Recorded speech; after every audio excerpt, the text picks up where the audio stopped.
One of the smartest things we did as a family during COVID was to invest in these meal prep packages, the HelloFreshes of the world. The box gets delivered with almost everything you need to make healthy, nutritious meals at home. Everything's great, except here's the thing.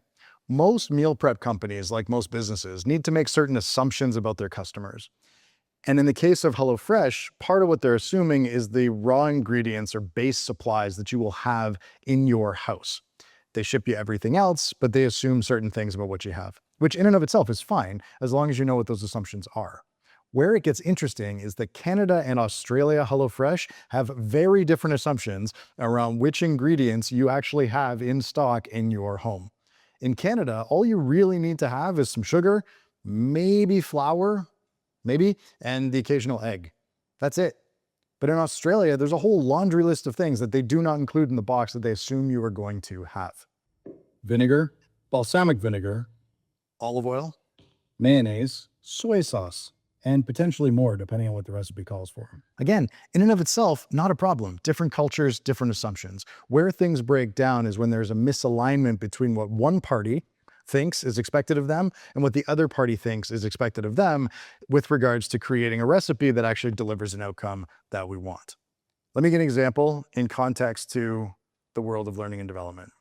We know that there are 4 ingredients that every learning program needs if we do in fact want to drive change with this program. We need the content so the participants know how to change. We need the context so they understand and have a strong enough reason to want to change. And we know pretty reliably that the facilitator's job is to deliver those first 2 things. But then those participants leave the room and then they need the other 2 ingredients. They need action. They need repeated regular behavior change where they practice the thing that they learned in order to embed that as a new behavior. And they need a way to capture the behavior change in a way that gives them insight towards where they're falling down, where they're seeing breakthroughs, so that they can more efficiently achieve the outcome that they want as individuals and as an organization.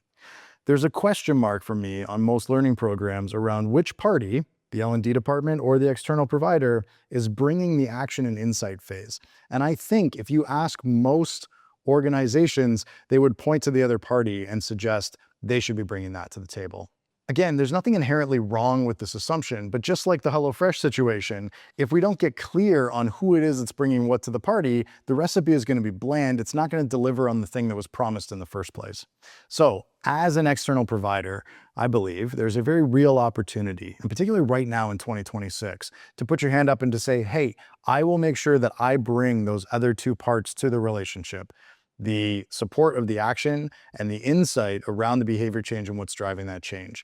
If you as an external provider bring that to the relationship, you'll increase your strategic value. You'll have your client going, thank you, because they know that this is supposed to happen, but they don't necessarily know how to deliver it, and maybe you do. It's an opportunity to step up, provide more value. And in the meantime, if you find yourself ordering HelloFresh in Australia, I strongly recommend that you stock up on soy sauce ahead of time. The recipe is just not the same without it.